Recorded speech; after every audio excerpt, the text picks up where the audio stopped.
So we're talking about special needs trust in Arizona, and I want to introduce myself briefly before we get started. My name's Emily Taylor. Like I said, I see some names that are familiar and some that are new, so I hope you find some valuable information in our conversation today, whether this is the first time you're learning about special needs trust or if it's a topic you've been hearing and thinking and planning for many, many years. A little bit about myself. I grew up in the Midwest. I moved to Arizona about 25 years ago to attend ASU. Once I was here, I stayed and I went to U of A for my law school. Makes that easy for deciding which teams to root for when they're playing one another. Whoever's winning is obviously the answer. Since that time, I've been practicing law in Arizona, primarily in the field of estate and special needs planning. I am a member of the Special Needs Alliance, as well as NALA, which is the National Academy of Elder Law Attorneys, and some other wonderful organizations. These are great resources if you are looking to have or to share some other states' information. They're national. So with that, let's get started. Special needs trust, this term, lots of myths, lots of rumors. It is hopefully something we're going to kind of demystify today in terms of how this tool can serve you and perhaps your loved one who has a disability. Sometimes you're going to hear a lot of terms that we hear other terms that may be applying. And so this term of special needs trust is a tool. And this tool is sometimes referred to as an S&T, a special treatment trust, first or third party. We're going to learn about those today. A disability trust, a D4A or D4C. Those are very technical names for a special needs trust. A supplemental needs trust, and more. And so frankly, at the end of the day, it doesn't so much matter what we call it, so long as it meets the certain criteria that we need it to do what we need it to do. So a special needs trust is a tool designed to provide financial support to an individual with disabilities without affecting their eligibility for vital government assistance. In Arizona, these programs are primarily Medicaid, which is Access and All-Tex, as well as certain types of Social Security, primarily SSI. We want to use a special needs trust to allow for management and distribution of assets for the individual who may be receiving government support that has particular criteria. These resources in a special needs trust can then be used for their care, education, and overall well-being. So with that, I'm going to pause a little bit, and we're first going to kind of zoom out. We're going to look more broadly at the big picture. I just want to make sure everybody's on an equal footing in terms of some of the terminology I'll be talking about today. So we're going to talk very briefly about estate planning, a little bit less briefly about government benefits, and then we're going to tie it all together in the special needs trust context. So common estate planning topics or components. When we use the term estate planning, we're generally thinking about legal documents or decisions that are put into place to make sure that upon our incapacity or death, we have the right team in place, we have the right instructions in place, and ultimately part of our goal is to do so with as little disruption to everybody else's lives as possible. So with that, we have a couple different categories. A big part of estate planning is going to be healthcare directives, and we're not going to spend a lot of time talking about that today, but it's a very important topic. We also have financial or durable powers of attorney. We have last will and testaments, trust. Obviously, we're talking about that today. Financial powers of attorney, beneficiaries, and co-ownership. There's also a ton of other elements to estate planning. So frankly, I could spend our whole hour talking about just this topic. Quickly, in Arizona, our healthcare directives tend to be composed of a healthcare power of attorney, a mental health care power of attorney, a living will, some HIPAA language. Sometimes there's a DNR, sometimes there's a PULSE. You're going to start hearing a lot of acronyms today. So if at any point, you hear something, maybe take a note and go back and Google it or do some research later. But healthcare directives are really important to make sure we've got the right team in place to make our healthcare decisions.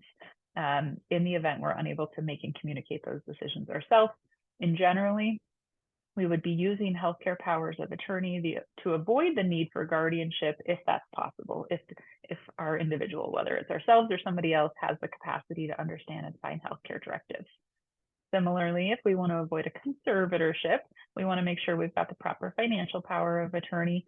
This also sometimes can be used for signers on accounts, for co-owners on accounts, that type of thing. But in general, to have a support system in place to make decisions related to our financial structures when we're alive, but for one reason or another, unable to act. So financial power of attorney is a very important tool. Last will and testament. Last will and testament is kind of the famous one. We hear about it in our movies and novels. The reading of the will, that doesn't happen too much here in Arizona, but this concept of a last will and testament is very important. It's the idea that we want to put in place a written instruction about who should administer our estate. In Arizona, we're going to call this person a personal representative. Sometimes you hear the term executor. In Arizona, we're also going to use our last will and testament to nominate a guardian for a minor or an incapacitated adult. We're also going to use a will to distribute the estate assets. The assets that are subject to the will are going to be assets that don't have a beneficiary designation, don't have a co-owner with rights of succession, and are not owned by a trust. The downside of a will is going to be that in order for the will to grant actual authority to the personal representative, it's going to have to go through a process called probate. So a last will and testament is a great way to direct these pieces. But in Arizona, in order for our personal representative to have authority over those assets subject to our estate, wills have to go through probate. Probate can be good, bad, and ugly. And so it's important to really understand in your circumstances whether or not the will is a tool that we want to use primarily for the distribution of our estate or as a backup.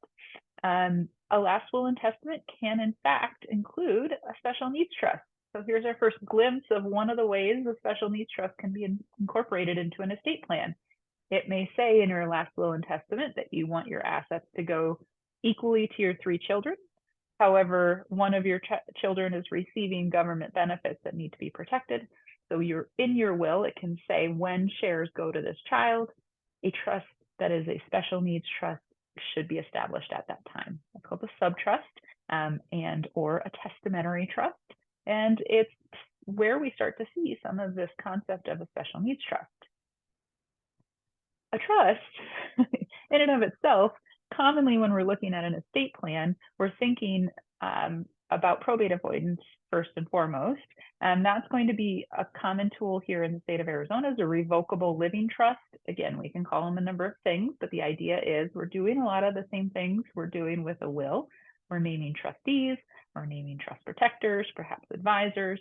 We're talking about in the trust how our assets that are owned by the trust should be managed during our lifetime, perhaps if we're incapacitated, and ultimately when we pass away. Similarly, we can have the same structure where our revocable living trust leaves our assets to our 3 beneficiaries. And if one of our beneficiaries needs the protection of a special needs trust, that trust can also say that at that time a special needs trust gets created. So I know we're talking kind of conceptually about a lot of these items, but in this context, a trust is going to be a tool that allows us to put these wishes in place.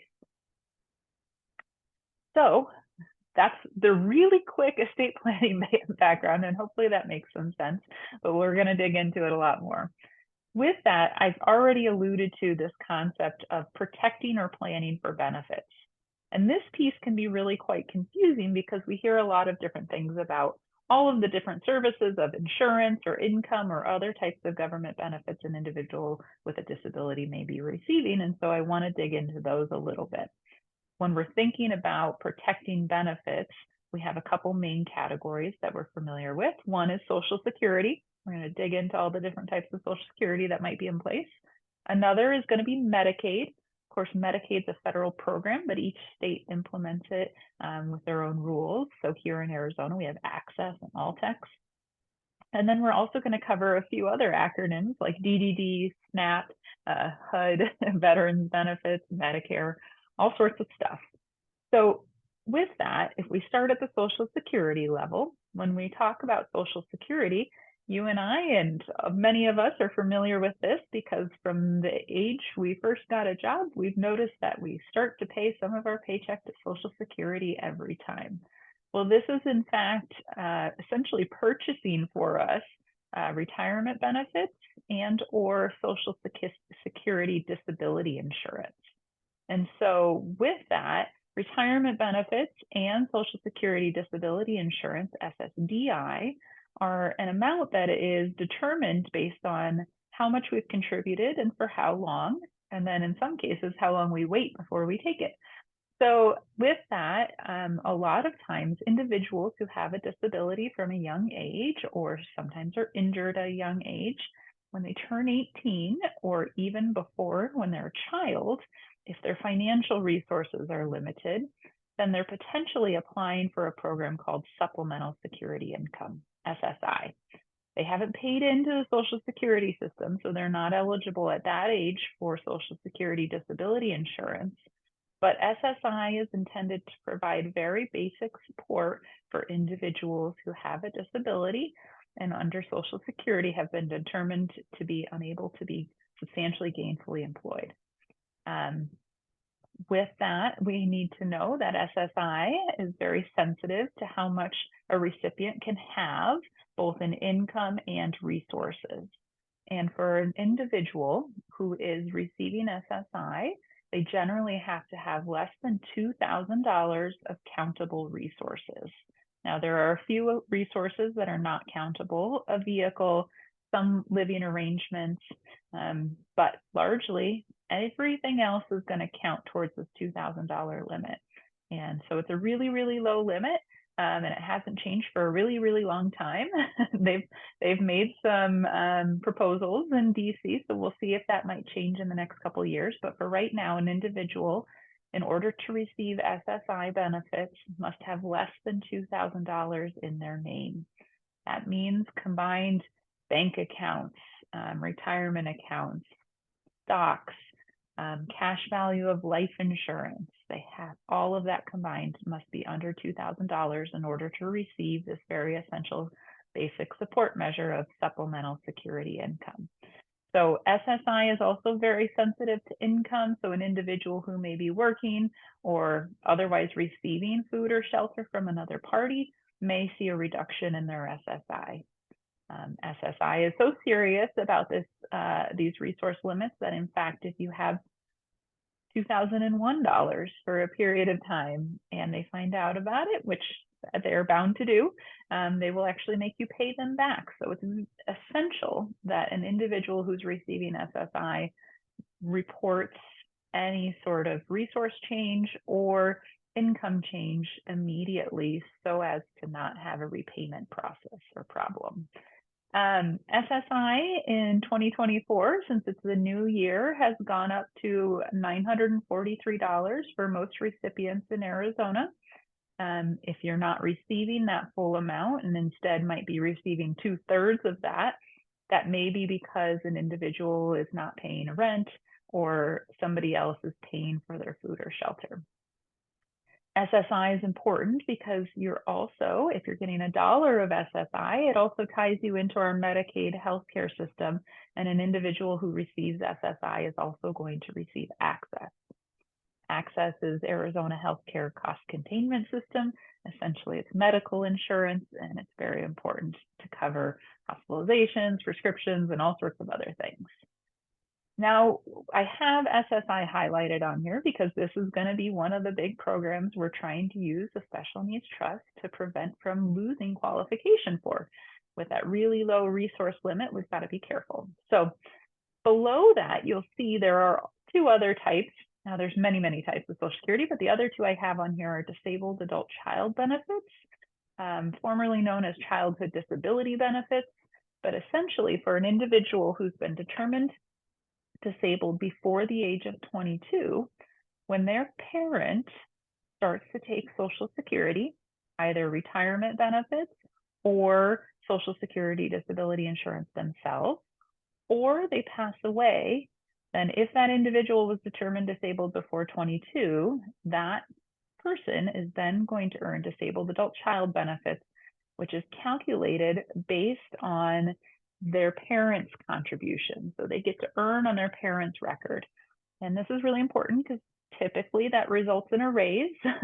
It also means that if you're getting no longer getting any SSI, we can take away some of that stress and worry about the $2,000. Not entirely, but most of it. And it means that after a period of time, an individual who's been receiving disabled adult child benefits will also start receiving Medicare insurance. And typically, they may be receiving other benefits, so they may be dually eligible. They may have Medicaid and Medicare, but it tends to be a great relief when an individual switches into this program, because it is a more streamlined process, not sensitive to the amount of resources that individual has, and it gets you that extra insurance. So really, really important to understand all of these. Again, you'll find on our YouTube channel, if you want to keep expanding your knowledge, I've got a great couple of videos on there. One where I interview a Social Security attorney, and he tells us all about the different programs and how to be eligible for those.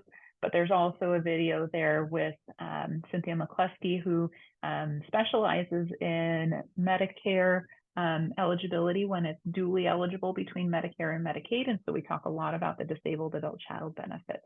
So with that, encourage you to go learn more, but it's going to be important for today's conversation.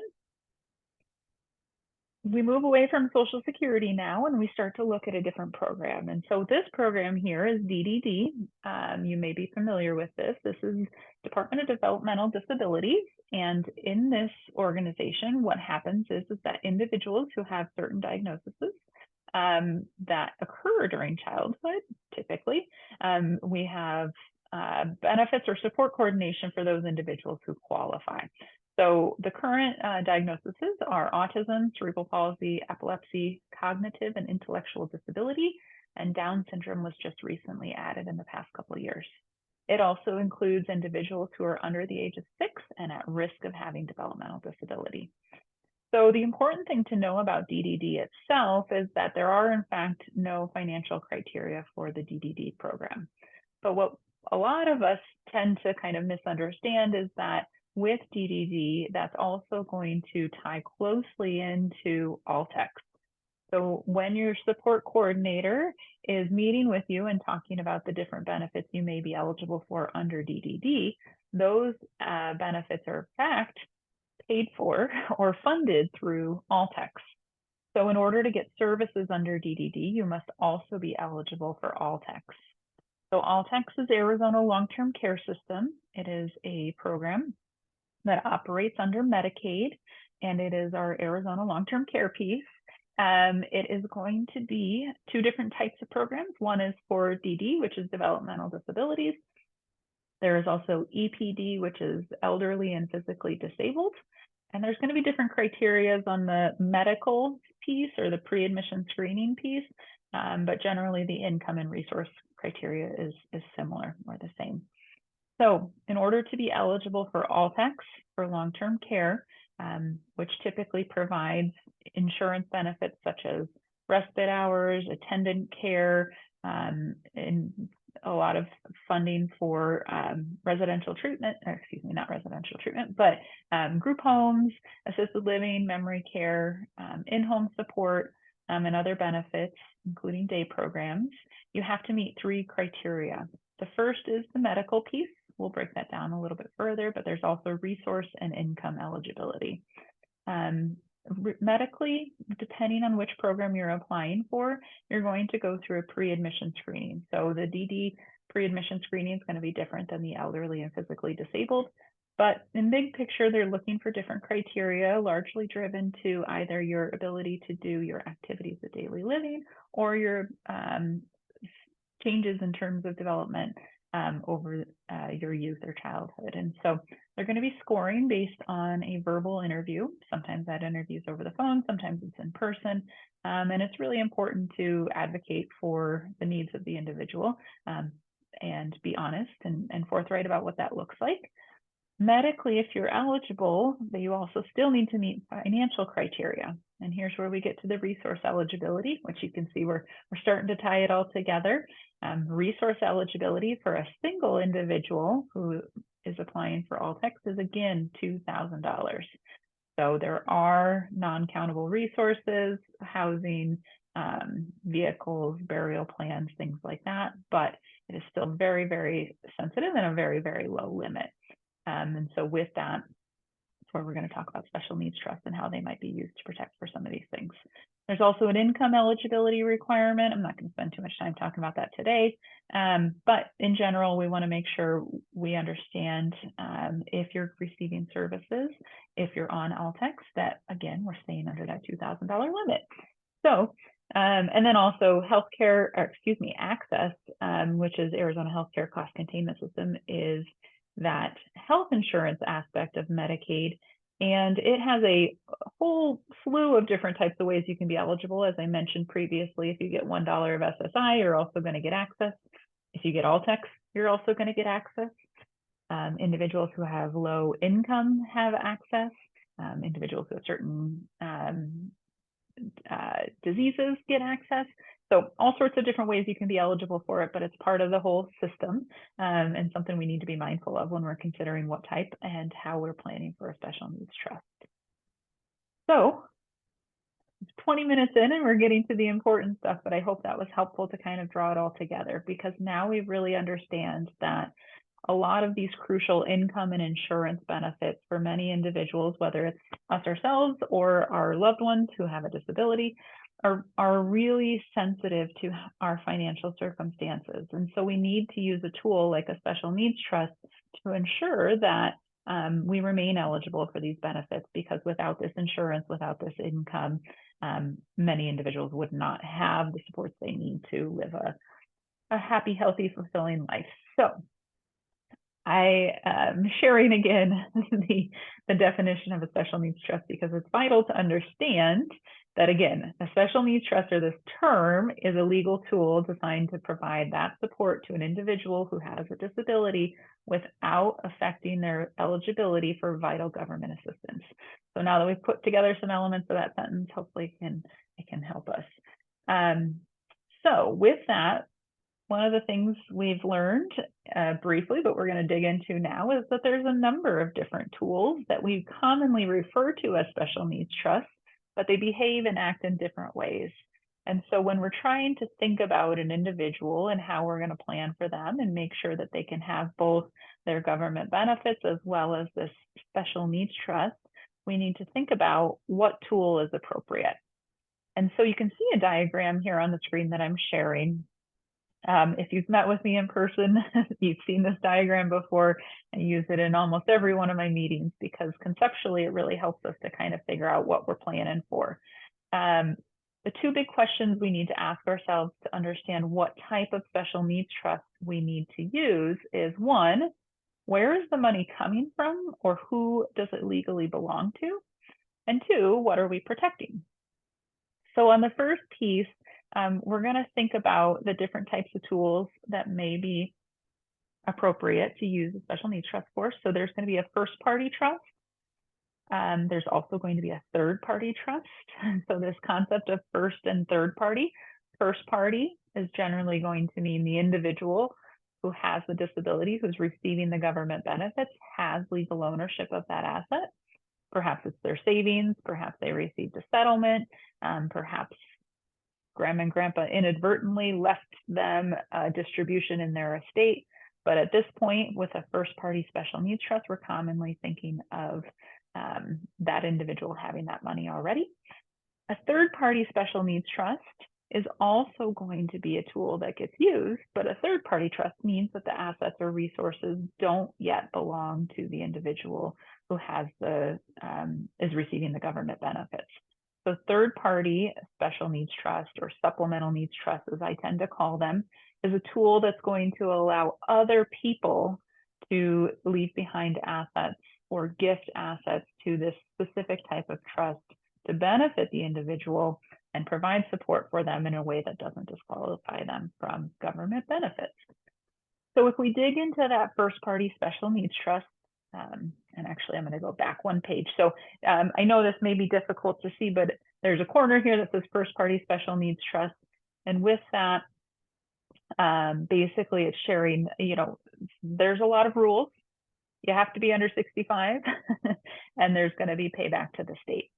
So a first party special needs trust. And let's just take an example. Let's say our individual with a disability who's receiving SSI and Altex, meaning they can't have more than $2,000. We'll call him Bob. Bob was involved in a fender bender car accident and got some injuries, unfortunately, but as a result of those injuries in that car accident, he's received a settlement of $50,000. So we know that legally that money already belongs to Bob. In order for Bob to maintain eligibility for his SSI and for his Altex, he's going to have a couple options. First option is to lose eligibility. Usually not the one we want to take because it's really hard to get back on once you've lost those benefits. Two is to spend the money very, very quickly. So if he receives that settlement and is able to spend it in the same month, then he needs to still disclose it, but he may maintain eligibility for benefits or just lose that 1 month of SSI. Again, that's not going to be a solution that's common because a lot of times we really want to make sure these resources are there for a long period of time to make sure they benefit as much as possible. So with that, if Bob wants to maintain eligibility for SSI and Altex and still have the use of these funds, he needs to establish and fund a first-party special needs trust. Now, a first-party special needs trust has very strict criteria. You have to work with an attorney who has done many of these in order for this first-party special needs trust to work. And that's because the Medicaid agencies and Social Security agencies are going to be really looking at this document and the procedure and process you followed to get it established and funded to make sure you've followed all of their rules. These are just a few big rules as it applies to first party special needs trusts. But again, I can't underestimate or underemphasize how tricky first party special needs trusts are. So first of all, they must be irrevocable. They have to be established and funded before the recipient of government benefits is over or is 65. So in an instance, if Bob was 75, we wouldn't be able to use the first party special needs trust. We'd be stuck with our earlier options. So they must be under the age of 65 to establish and fund a trust. Again, it has to be funded by the assets belonging to the beneficiary. It has some pretty strict oversight by government agencies. And from time to time, if Bob didn't have capacity to establish his own trust, then sometimes, commonly, we need to go through a conservatorship process or a court approval process as well. So they also have oversight. And the big one is that with a first party special needs trust, the remainder beneficiaries, meaning when the trust is terminated, most commonly as a result of Bob's death, but could be otherwise. If the trust is terminated, then at that time, the funds that remain in the trust are first subject to Medicaid payback, meaning the Medicaid services or the amount of the insurance that the state has funded for Bob's Altex for 20, 30, even 5 years would be quite significant. They're keeping a bill and they are the first to get paid back. And so often that payback results in the remainder of the trust going to the state. But occasionally, if the payback isn't as significant and there still remains money, then there could be remainder beneficiaries after that. But that's the big one. And so in essence, when the state understands that they're going to get the remaining assets, then we understand that they're going to more closely scrutinize the administration of this first party special needs trust. And so it can be quite frustrating, and that's kind of the nice way to say it. With a first party special needs trust, for example, we're going to be needing approval from Altex for every expenditure. One, through an anticipated disbursement, meaning approval of an annual budget in advance. And two, if we have something that hasn't been approved as a part of that piece, then we're going to need specific approval for certain distributions. So as you can imagine, what we see with this first party special needs trust, if we can avoid it, we want to do our best to do so. Now, of course, we can't always avoid it. Bob couldn't avoid that fender bender, and it's still better that he got some settlement than nothing at all. But in the case where perhaps grandma and grandpa messed it up and shouldn't have left Bob some money, that's something we can go ahead and plan for and hopefully try to prevent in your situation. And I imagine that's why you might be here. So with that, we're looking at a third party trust. So a special needs third-party trust means the assets have never belonged to Bob. Instead, Bob's parents came to see me or another qualified special needs attorney and established a trust for Bob's benefit.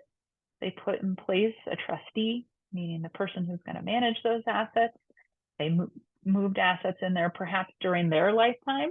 You know, they might have wanted to give Bob a graduation present, but instead understood it should go into the trust for his benefit. They may have largely said in their will or their personal trust that when they pass away, and if Bob is one of their 3 children, his third is going to go into this third-party trust. And so the good news about this is that this trust, if it's a properly established and funded third-party trust, while it still needs to be disclosed to our agencies, it does not have the same level of scrutiny, and it does not have the state or Medicaid payback. And so it provides for greater flexibility, and it also allows for the individuals who are funding the third-party trust to know that if Bob doesn't use the resources that are in there, that they can spell out the other heirs, whether that's Bob's siblings or Bob's nieces and nephews or a charity. They can design that as part of their plan. So you can see there's huge differences between these 2 tools that we call special needs trust, but they're very, very different. And so that sometimes does result in a number of confusion, myths, that type of thing. Now, I'm also going to briefly mention ABLE accounts. Now, ABLE accounts really have their own title, and they aren't commonly called special needs trust, but they do tend to fit that definition. I've repeated a couple times because they are ways that we can provide financial management for an individual who is receiving benefits. Now, ABLE accounts can hold both first-party and third-party funds. However, the big limitation of an ABLE account is that combined, we're only allowed to contribute $18,000 a year. Now, that $18,000 number does get adjusted for inflation. So in fact, it went up a couple days ago since it's the new year. And it was 17 last year, but it'll be 18 this year. ABLE accounts are allowed to be used and spent for permitted expenses, and they don't count towards the resource limits for those programs. In addition to the $18,000, occasionally we can put in some additional money if the beneficiary is working. Now, right now, until 2026, I'm not sure why they delayed it so long, but until 2026, ABLE accounts are only available to those individuals who had an onset of disability younger than 26 years old. But in 2026, it's going to bump up to 46. So that's exciting for individuals who perhaps had an injury or perhaps a mental illness onset at a later age. So ABLE accounts are also a good tool, but they're pretty restricted when we're limited or capped at that combined $18,000 per year. So that's not going to solve Bob's situation when he gets that $50,000 fender bender settlement, and it's also not going to solve Bob's parents if they're going to leave him more than $18,000 through their estate plan. Now, ABLE accounts do also have a payback.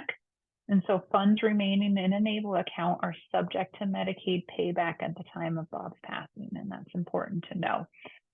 ABLE accounts also, there are different ones, state by state. You don't have to join the state you're in, but you can only have one. So you want to do your research and make sure that if you are going to set up an ABLE account, there's different varying options. And there's a great national website that allows you to compare those different types of ABLE accounts. So super important. And again, it's another tool. So is it possible that Bob now has 3 tools in his tool belt? Does Bob have a first party, a third party, and an ABLE account?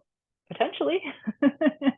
And that is true in some cases. You know, it's not, we're not restricted to having one type of special needs trust. A beneficiary or recipient who's receiving benefits from All-Tax SSI may have more than one. Now, there are many other types of trusts that, when disclosed to Medicaid or Social Security, can have impact. Now, many types of trusts are not allowed, like the revocable living trust, for example. That's a tool for estate planning, but it is not a tool for protecting assets for the individual. So if Bob went to the lawyer and said, I need a trust, and he set up a normal revocable living trust, that's not going to work for him for protecting his own all tax benefits. But there are also things like an income-only trust. So if Bob had too much income and needed to remain eligible for all tax, he could establish an income-only trust, sometimes referred to or known as a Miller trust. There are also going to be pooled trusts. So pooled trusts tend to be managed and operated by a nonprofit. They have both third-party and first-party trusts. There's a number of different types of pooled trusts. Their administrative fees usually tend to be a little bit lower than some of the other larger financial institutions, and they're a good way or a different brand of these types of tools, if you will. But there are a lot of different other tools, but these are our big three: our first party, our third party, and our able accounts. When we're thinking about these trusts, right? So if we imagine a trust and we think about what it looks like, you may be imagining a binder full of paperwork. You may be imagining, all this legalese written in ancient Latin. But the trust itself is going to be a concept, but it's also going to be the instruction manual. And it is typically a few pages. You can see trusts as short as 5 pages up to probably 100 or more pages, but chances are your trust is somewhere in between. With that, there's common elements amongst these. So the first is trustors and trustees. So for each trust, a trustor or grantor is sometimes known, or a trust maker is going to be the individual or party who establishes the trust. The trustee is going to be the party who's managing the trust.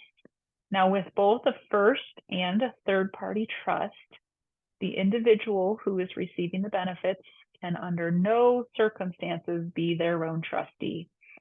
So Bob's first party and third party trust must have someone else in charge. Now, that trustee might be an individual, might be a family member, it might be a friend, but it also might be a professional, but under no circumstances can it be Bob. Now, we also know that a common party to a special needs trust is going to be the government agencies. So we've talked a lot about Alltex and SSI. Those are the two really clear ones, but sometimes an individual may say, in fact, my parents passed away, I'm now getting disabled adult child benefits, and perhaps I'm not getting Alltex at this point. Do I still need a special needs trust? And unfortunately, the answer to that is going to be, it depends so much on the other benefits that you may need. So if there's HUD housing in the future, or perhaps there are the potential for needing Alltex at a later time. So trust, generally, when we're deciding whether or not a special needs trust is needed, for the first party evaluation, we're really going to be looking at the benefits that are needed now. For the third party, we're probably going to be a little conservative, wanting to plan for or protect as many benefits as we can. And those government agencies that are going to be reviewing the trust, overseeing the administration, making changes to the rules about the types of trust they allow, they play a big role in this. So it's really important to know that. I should say, I'll pause real quick and say, I do have a whole nother recorded webinar, and I'm sure I'll do it again soon on special needs trust administration, because there is a lot of rules to follow when the trust is up and running. A lot of times our trustees are going to work with financial advisors. Now, I don't mean financial advisors in the strictest sense. Of course, sometimes they may choose to have their assets invested, and they need to be following prudent investor rules and trust fiduciary obligations. But they're going to have financial advisors in the sense they're going to have, yes, investments and that type of thing, but also accountants. Tax returns are often going to be needed for the trust. Sometimes these types of trusts can be irrevocable or revocable. Sometimes they're grantor and non-grantor. Those can all mean something when it comes to taxes. So each case is so unique, and you need to make sure you have good accountants. The beneficiaries, huge players in the special needs trust, right? Because we need to know, how are we going to make sure that the resources we're setting aside are being used in a way that actually benefits them? A lot of times an individual or a parent who may set up a third-party trust is going to create what's called a memorandum of intent or a letter of intent. That is for this beneficiary. These are the things they love. This is how the money should be used for them, that type of thing. Legal advisors, of course, from time to time are necessary. This is to make sure that the trust continues to comply with all the rules and the law and that the administration is done appropriately. And if something comes up and the trust needs to be changed, that it gets updated or amended. And then, of course, more. There's going to be other parties, but these are the big ones. And so a lot of times when we're thinking about first party and third party trust, we're thinking about all of these different concepts as it relates to that. And so there is a lot to be mindful of when we're designing and implementing our trust, whether it's a first or a third party. Another party I didn't list on here, but is important and becoming more and more popular to incorporate is what's called a trust protector. So as I may have alluded to, from time to time, Medicaid and Social Security will change their rules. They'll say, we need to have this sentence or this paragraph in the trust. Well, if the trust is already an irrevocable trust, we need to have some capacity to change it. Now, that may mean we have to go back to court and get court permission to do so. That, of course, is probably going to require an attorney and additional legal funds. So the concept of a trust protector, that's one of the things they may be able to do. They may be able to amend the trust to meet certain criteria to make sure the trust remains eligible for benefits. Sometimes the beneficiary of our trust can't advocate for themselves or can't review accountings to understand if the trustee is doing a good job, or if perhaps the trustee is using the resources in the trust for their own personal benefit. So sometimes we have a trust protector in place such that they can receive regular accountings. They can oversee the trustee in that way. Now, they typically don't have any direct access to the assets and they can't name themselves as the trustee, but they do commonly have the authority to fire the trustee and hire a new one. So sometimes the flexibility required for an irrevocable trust is implemented through a trust protector. So that's another important thing here. So let's cover a couple common special needs trust myths. And I will note that I'm going to go through these, but shortly thereafter, I'm going to take questions. So if you have any questions, please feel free to start entering those into the chat or let me know. But common special needs trust questions or pieces are, special needs trust and trust in general are only for the wealthy. And I hope you've learned today that that's not true, because $2,000 is such a low threshold for causing major disruption in crucial government benefits and services. And so with that, when we think about a young family, for example, who may be just starting out and having young children, they may not feel like they have a lot of financial resources, but perhaps they have a life insurance policy or two. They've got the start of a retirement account. They may have a little bit of equity in a home. If something tragic happened to that family and their child is receiving benefits, then we need to set up a special needs trust. So unfortunately, because our rules are so restrictive and such a small amount that they're allowed to have, special needs trusts are in fact really important for people of all financial backgrounds. So it's really important that that gets put in place, and then that's not a restriction to that. Another common myth is that a special needs trust will disqualify the beneficiary from receiving government benefits. I think it's because it's been so drilled into our heads that you have to have less than $2,000 that many people feel like they can't leave anything for their child who may be receiving benefits. And in fact, this is quite the opposite, right? We do or have learned today that a special needs trust can be a tool to allow us to do that. And so that's the exact purpose of the special needs trust, is to not disqualify the beneficiary from receiving government benefits. So it's really important. And here's the big myth. So often people confuse the first party, the third party, the ABLE accounts. They've heard other parents grumbling about a special needs trust administration or problems they've had. a lot of people believe that all special needs trusts have to have a Medicaid or state payback requirement. Now, this isn't a test, but hopefully you know now, yes, a first-party special needs trust does need to have that payback provision in the trust. A third-party trust that's properly established and funded by someone other than the beneficiary should not have a state payback provision. Unfortunately, a couple of times in my career, I've had parents come to me who had a special needs trust that was established by somebody who was dabbling. And I have seen third-party trusts that have payback language. Not only is that malpractice by the attorney that did it, but it's also really, really sad that we would confuse those two things in the first place. So the first party trusts do need to have a payback, but third parties do not. So just to review, if this is Bob here in the middle of our diagram and he's receiving SSI and all tax, not DDD. We know DDD doesn't have financial criteria, but a lot of times we use those terms interchangeably. Bob can't have more than $2,000.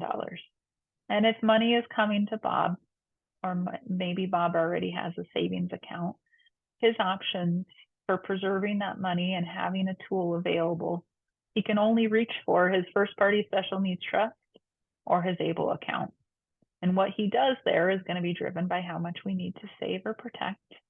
Sometimes, again, it can be a combination of those two tools, but both of these tools are going to provide state payback for Medicaid when Bob's gone with any money that remains. So they're good tools. They are important to understand that they're available if something should happen, but to the extent we want to see if we can avoid those. So commonly we're looking at funding or establishing an estate plan, whether that's a will or a trust of your own, that leaves for Bob a third-party trust. Now, there's a couple ways we can do that.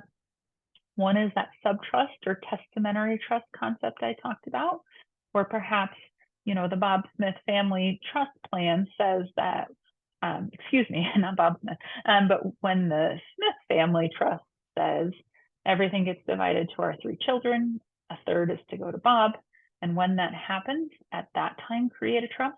That's a testamentary or a subtrust. On the other hand, Bob's parents may set up the Smith family trust.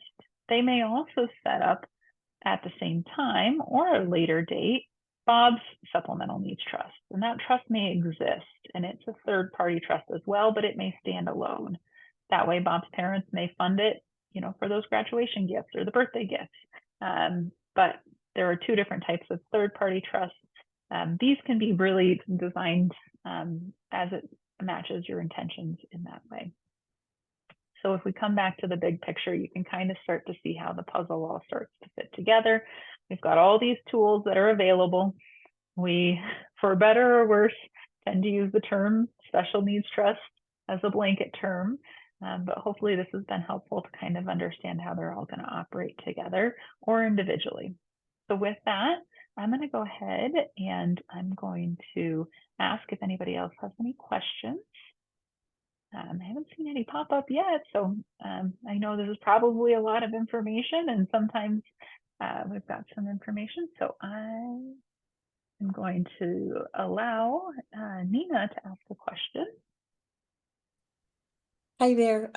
It looks like for the chat is disabled, if that helps at all. Oh, no. No wonder. Okay. Well, thank you for raising your hand. Did you have a question?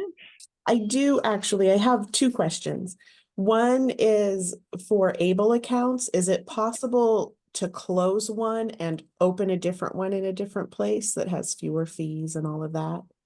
I believe so. I encourage, depending on which state you're with, perhaps calling the ABLE account agency and just verifying what reporting they have to do. So we want to make sure that there's no overlap. And so I don't know in terms of how they report to the IRS, for example, just making sure there's no overlap or if there needs to be a break in time. But I do anticipate that you would be able to do that. But I'd go ahead and reach out to them. Yeah. Okay, thank you. And then my next question is for our family's home. Would the home itself be titled to the special needs trust? Or what's the best way to work with that? Sure. So just to be clear, you're saying if you wanted to leave the home to a child who had benefits? Correct. Correct. Okay. So typically while you're alive, your home is going to continue to remain yours, and it would live or be titled in your name or in your family trust name. So it stays in there. When you pass, you can specify if you want that asset to flow directly to your child who needs a special needs trust, or you can say, the home gets sold. But the ownership of the home, we want to make sure that the equity passes appropriately. So sometimes there's a difference between what you actually want to be received, right? So if you've got a $300,000 of equity in your home, but you want to make sure each of the 3 children get $100,000, then it would just get sold in that $100,000. If you want to make sure your home remains in the trust for the benefit of your child who has a special needs trust, then you would say our primary residence would go to Bob's trust and could be titled in there when you're gone. But commonly it's going to stay in your name. From time to time, families will purchase a residence or a home for their child while they're still alive, and they could go ahead and put that into the special needs trust in advance, but typically it's just going to flow through your estate plan. Does that help? It does. Thank you. Okay, perfect. Well, thank you. I'm sorry I made you ask the question without the No problem at all. Okay. Any other questions? Sorry, guys, I didn't realize that. So, okay, perfect. So with that, we don't have the, let me see. Okay, so the question answer piece is apparently open. So how do you know how much money to put into an S&T? That's a great question, and it's a conversation that I'm having with families all the time. I hear both sides of the equation. On one hand, I'm just going to keep using Bob. If Bob is really well set up in his group home, all Texas paying for it, he's getting now disabled adult child benefits, he's got a couple $1,000s of income every month, he's got all the insurance in the world, and the parents are comfortable that he'll be well taken care of and remain well taken care of. Sometimes families will say, well, in fact, we're not going to put as much into Bob's trust because he doesn't have the need that some of the other kids have. On the other hand, if Bob's 2 siblings are, orthopedic surgeons and anesthesiologists and are well on the track of their career, then they may say, well, actually, Bob doesn't have the same opportunity to go out and earn their own resources. We're worried that these government programs or benefits may cease to exist or not provide what's necessary, and we may put in more. If you've got really young children, then a lot of times all of the kids are in the same situation if you were to suddenly tragically pass away. So there is no formula. Of course, if you have a financial advisor, they can be a good resource for trying to project or estimate how much Bob would get in Social Security when you're gone. And if you have goals such as having a private residence versus a DDD group home, then obviously you're going to want to address that more. So it's going to be one of the pieces that's going to change throughout the rest of your life as you're trying to plan, and it is a moving target. Sometimes if you feel like you don't have the financial resources, it is a good time to, if possible, talk about getting some life insurance if that's feasible. So that can kind of bump up what's going to go into the special needs trust, but there is no short answer.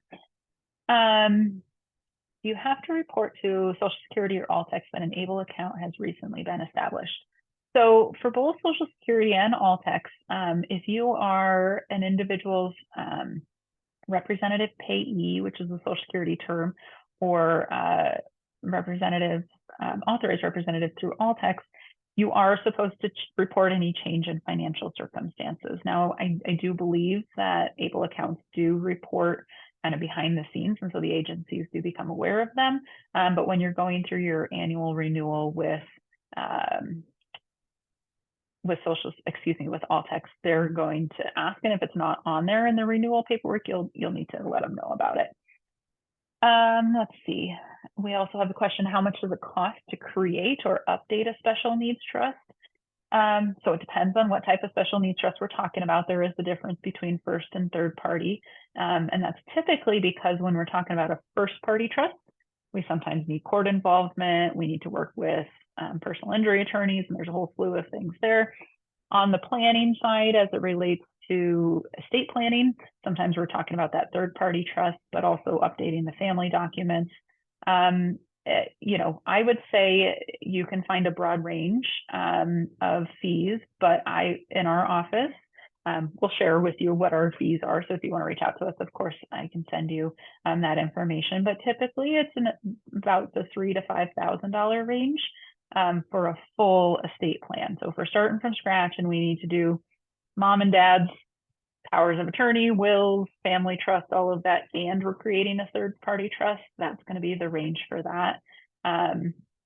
We do our best we offer 36 months for payment plans without any interest, so that's feasible for some families, because I know it's a big investment, but there should be a lot of value there. In terms of updating, that's just really hard to know because we don't know what we're starting with. So somewhere less than that, I would guess. Okay, there's another question that you had mentioned. There's an $18,000 contribution limit unless they are working. So if Bob is working, what would that limit look like?